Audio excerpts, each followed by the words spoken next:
Deal na ba yan? May agreement na ba dyan? Wala pa ho. Ano ba yan? Ano sa ngayon yan? Plano Wala pa lang? Plano pa lang ho yan. So nasa negotiation stage. Kasi ito ay isang regular na business agreement. Kasi mayroon na ho doon na mga investor sa Clark na nagkagawa ng mga baterya para sa electric cars. So marami na pong mga factories din po doon, no, kaya nga natutuwa po yung mga doon dahil na-employ din sila. Mga taga doon mismo, priority sila. So ngayon po, nagnenegosasyon pa lang kami ngayon kung yung ibibigay naming lugar ay kaayon ng gusto nila, akma ba doon sa kanilang requirements. Kanya nga po, ang gagawin pa nila dito ay mag-due diligence pala, ititest nila yung lupa, ititest nila yung stability ng ground. So, ang mangyari po ngayon, palitan pa lang kami ng mga draft agreement, no? So, sabi namin, ito ang condition namin. Kailangan merong technology transfer.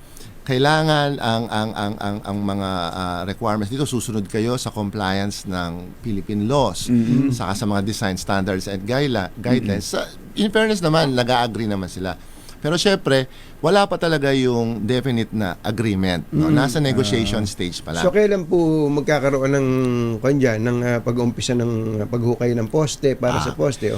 Ang syempre gusto po natin dahil napakaganda ng project na to, at dagdag ko lang po, no, maganda na lumalabas itong mga concern na to. Yes. Dahil i-address natin yan, ina-assure natin na i-address na. Kagaya po nung ginawa namin ng BGC, ginawa namin ng Subic Clark Expressway, may mga pangamba o fear, pero na-address at ngayon pinapakinabangan na ng bansa. So kung magtutuloy-tuloy po itong usapan na ito, siguro po sana kung sa taon na ito ay magkaroon po ng initial na agreement, and then next year po, panahon po yun ng tinatawag naming planning. Doon po papasok lahat ng mga iba pang tanong. Tama ba na ilagay ito na hindi makakapinsala sa environment? So at yung pong plano na yon ay dadaan sa approval ng maraming ahensya. Unang-una na yan, DNR. Yes. No, kailangan kukuha kami ng ECC. No? DNR. Kasi kung ayaw rin kami bigyan ng ECC, hindi rin matutuloy yung project. Okay. Pero kung lahat po matutuloy yan by end of next year or early 2028, magsisimula na po tayong mag-groundbreaking.